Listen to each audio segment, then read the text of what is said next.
Status, what is it, and how is it attained? There's contemporary status, the kind that comes quickly and is associated with fashion, popular culture, and fads. Then there's enduring status, the kind that has stood the test of time. A kind of status that is earned by delivering exceptional products over and over. This is the kind of status that turned Rolls-Royce into the benchmark of quality.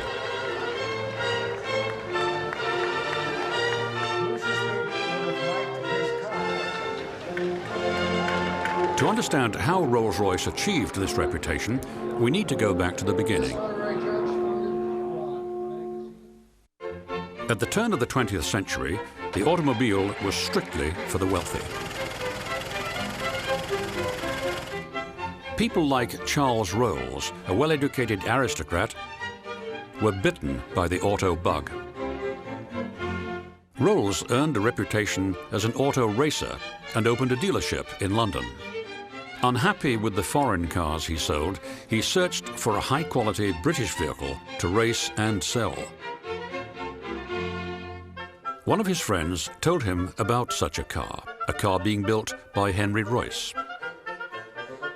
Unlike Rolls, Henry Royce wasn't born wealthy. In fact, he worked his way out of poverty. This self-taught engineer gained a reputation for building extremely reliable generators that were made to last. His company branched out and built lamps, electric motors, cranes, and even doorbells. Everything he built was acclaimed for its reliability and durability. Like Rolls, Royce was irritated by the poor quality of cars of the day. He was certain he could build something better. He worked for months developing his first car, often scrapping different components. He wanted nothing less than the best. It was ready to be tested on April 1st, 1904. This was no April Fool's joke. It was so quiet and well built that some called it perfect. A mutual friend, Henry Edmonds, told Rolls about this remarkable new car. He suggested he drive it and meet the man who'd built it. Royce said he was too busy to go to London, so a meeting was set up at the Grand Hotel in Manchester. After lunch, Rolls took the Royce car for a trial run. It wasn't a fancy car, but it was quiet and ran smoothly. He was quickly convinced that this was a car he'd be proud to put his name on. Rolls signed an exclusive deal with Royce. C.S. Rolls and Company will take all the motor cars Royce Limited can produce, and Royce will build all the cars that Rolls can sell. Soon, Royce was producing Rolls-Royce motor cars. Rolls promoted the car's reliability to his friends, but the company needed someone with a combination of flair and good business sense to make it commercially viable. Claude Johnson, afterward known as the hyphen in Rolls-Royce, knew how to create the right impression for the cars. Since most wealthy motorists traveled with their maids, valets, and chauffeurs, they needed a large and powerful car to haul this entourage. Johnson convinced Rolls and Royce to build such a car for the 1907 Olympia Motor Show in London. This became the most famous Rolls-Royce ever produced. To stand out, it was painted silver, and all the metal pieces were nickel-plated. Its color and quiet engine earned it the name the Silver Ghost.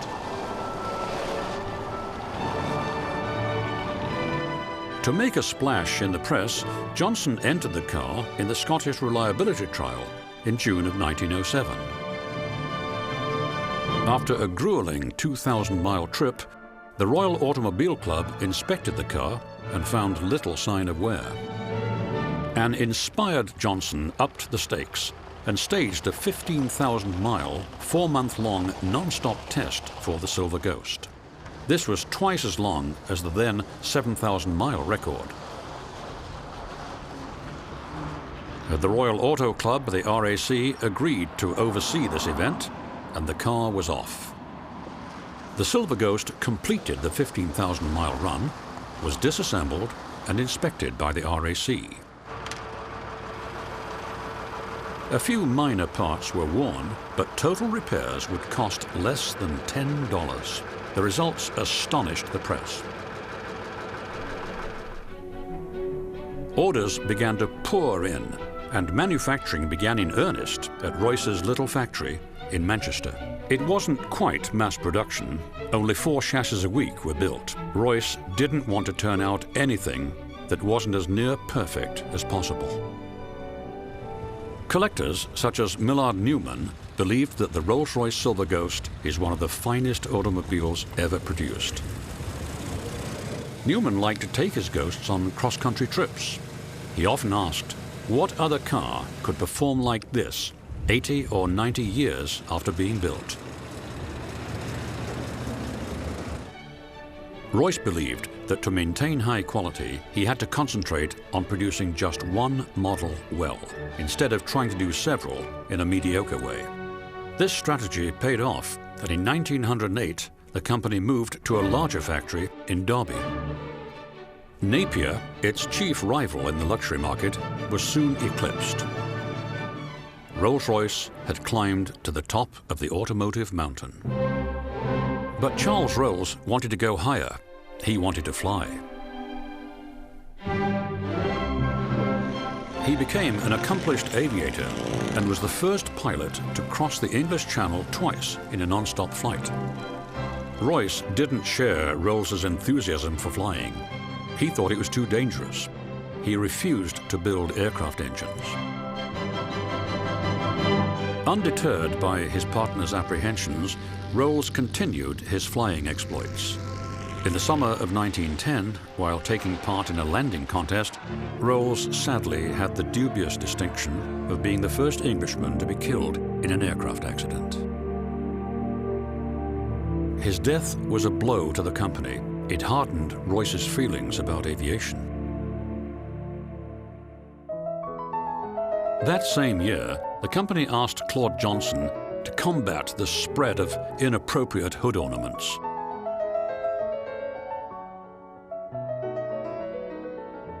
He commissioned a sculptor, Charles Sykes, to create a standard mascot for Rolls-Royce. He'd created the Whisperer for a friend's Rolls. Johnson liked it. It's thought that Sykes was using Eleanor Thornton, the secretary and purported mistress of Lord Montagu, as his model. The new statuette was called the Spirit of Ecstasy. This stylish nymph landing on the radiator has adorned the prow of almost every Rolls-Royce since then. While Eleanor was immortalized in art, her life took a tragic turn. A German submarine sent a torpedo into the ship she and Lord Montagu were on. It sank and she died.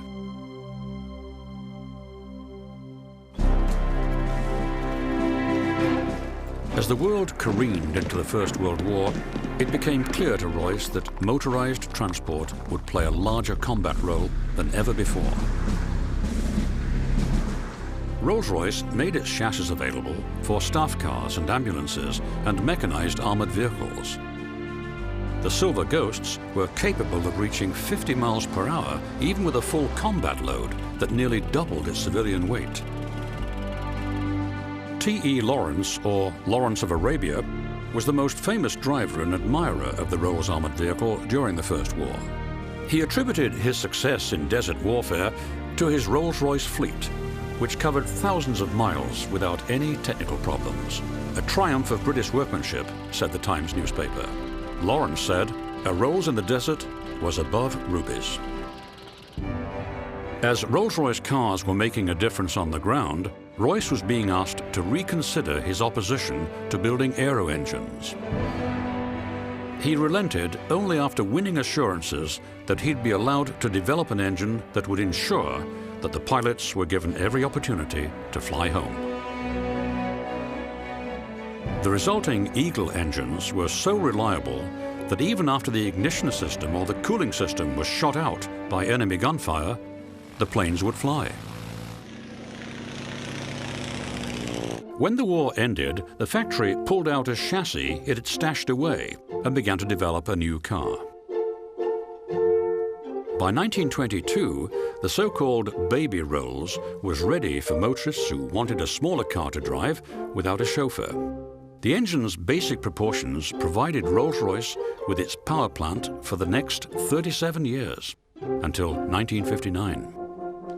The company still wanted to compete in the large luxury car market, so it introduced the Phantom in 1925.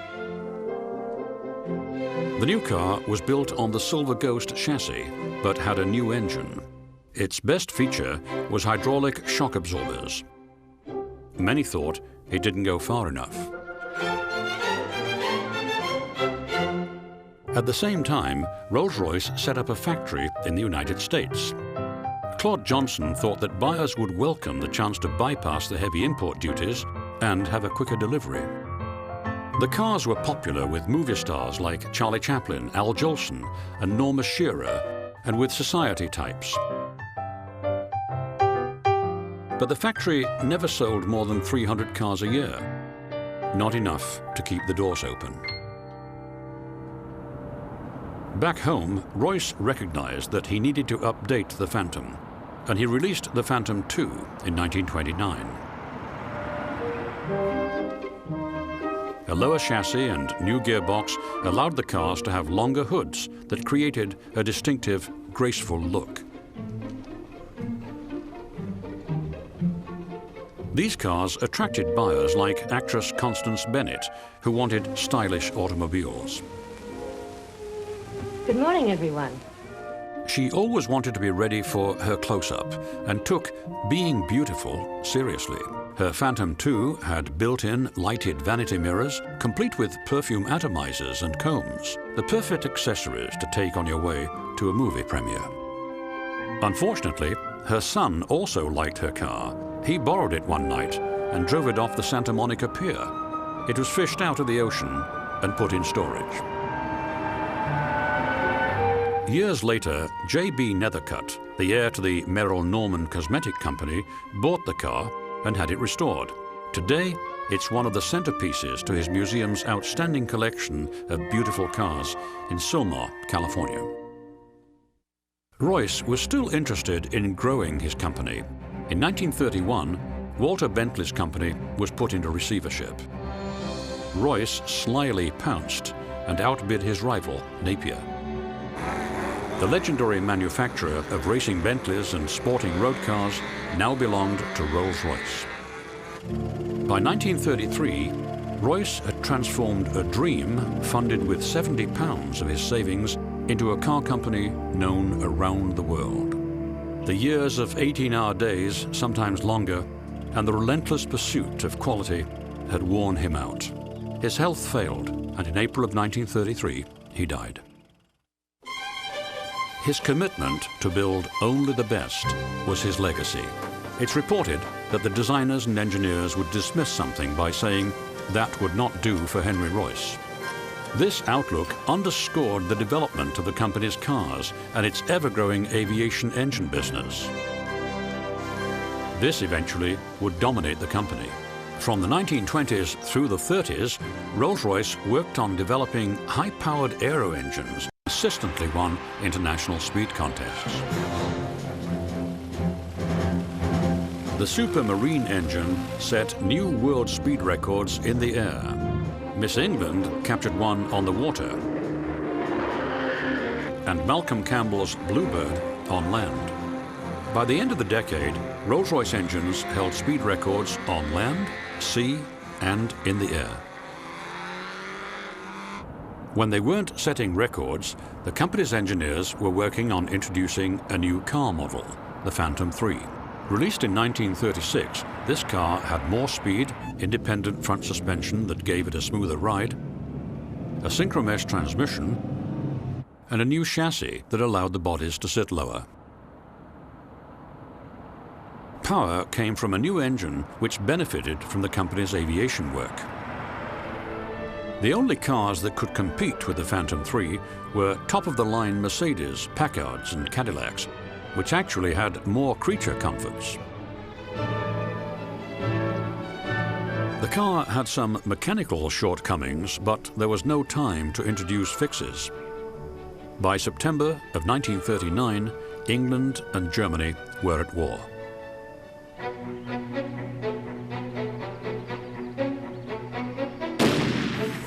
The company was ready to join the battle with a new aviation engine it had been developing, the Merlin.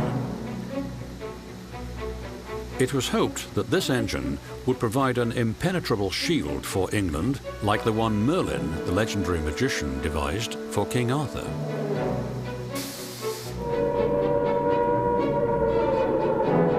It was first put to the test in midsummer of 1940, when the German Air Force launched its assault. The Battle of Britain had begun. Hitler was confident that his Luftwaffe would quickly knock out the only obstacle to world conquest, Britain. His generals planned to first attack the Royal Air Force, the RAF, take control of the sea lanes in the Channel, and then launch an invasion. He would then combine Germany's air and sea power with a conquered RAF to launch a coordinated attack with Japan on the United States. The front line of defense was the Royal Air Force, which was outnumbered 10 to 1 in pilots and planes. One advantage they had was the powerful Merlin engines in their Spitfire and Hurricane fighters. Rolls-Royce built 2 factories to make sure enough Merlins were there, even if one factory was bombed. Men, and for the first time women, struggled to turn out Merlins to push the Luftwaffe back. In the first 4 days of combat alone, the Merlin-powered planes downed 182 German aircraft. When the enemy attacked the coastal defenses and towns, the RAF eliminated another 180 German planes. Hitler was determined not to be stalled by this high-octane aerial onslaught. He stepped up the fight with nighttime bombing. The RAF met the challenge, and the Rolls-Royce workers kept building Merlins as fast as they could. As Royce would have decreed, these were engines that were able to return home even under the most extreme circumstances. The Battle of Britain continued from July 1940 into the autumn. Over 1,700 German planes were shot down, trying to make the British surrender. After leveling thousands of homes and killing more than 23,000 men, women and children, Hitler gave up and turned his attention to another losing proposition, the Eastern Front. The Merlin-powered planes headed off the invasion of Britain and, some believe, saved the free world. Like its namesake, the Rolls-Royce Merlin had protected the realm.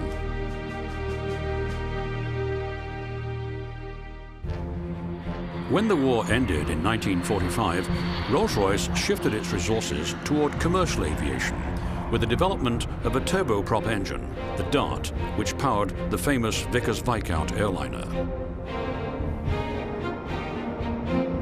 The Dart and the company's other pure jet engines became the largest part of Rolls-Royce post-war business. As more money was pumped into aerospace work, post-war car production was moved into the factory at Crewe, which had been built to manufacture Merlins. While profits from the motor car division were slim, the car's status proved to be a great promotional tool for the aerospace division.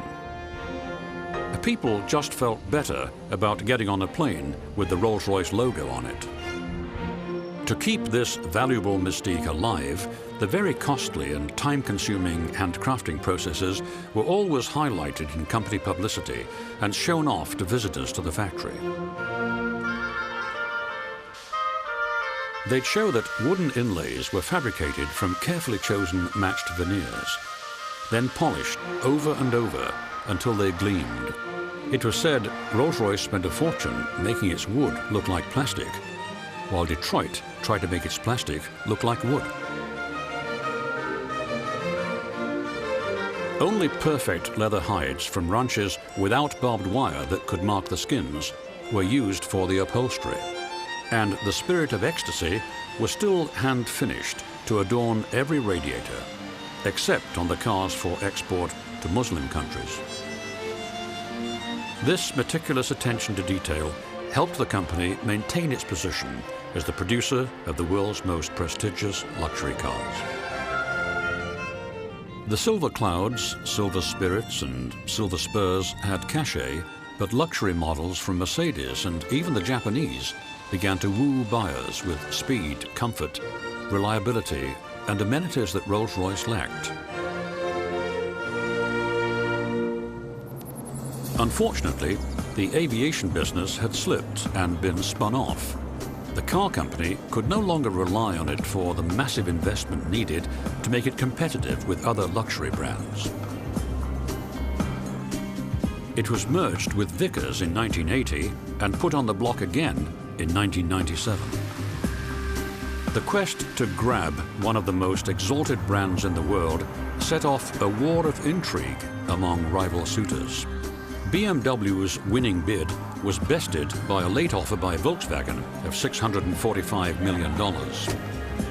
As the world congratulated the victor, the VW discovered it hadn't quite landed the prize.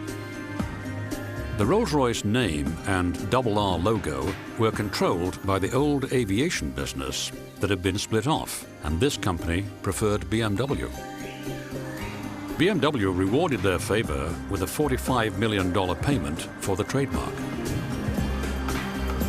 Instead of a long court battle, Volkswagen made a deal with BMW and kept Bentley and the Crewe factory while handing over Rolls-Royce to BMW 3 years later. The first BMW-designed Rolls-Royce appeared in 2003. This V12-powered ultra-luxury car was called the Phantom. Many critics weren't taken with its styling. They'd build only 1,000 cars a year at $350,000 a copy, a price that almost guarantees that a buyer won't often see someone else driving one. The owners are as rare as the cars. Typically, they're very well heeled, with an average annual income of $1 million and liquid assets of at least $10 million, excluding houses of which they often own 3 to 5. Many also own 5 or 6 other exotic, expensive cars. These are the people who buy into a brand that has made history. Volkswagen also unveiled its new Bentley in 2003, a stunning sport touring model called the Continental GT. While the renewed rivalry between Rolls-Royce and Bentley will never touch most people, it's certainly fun to watch. Rolls-Royce is a magical brand that has been turning heads for 100 years.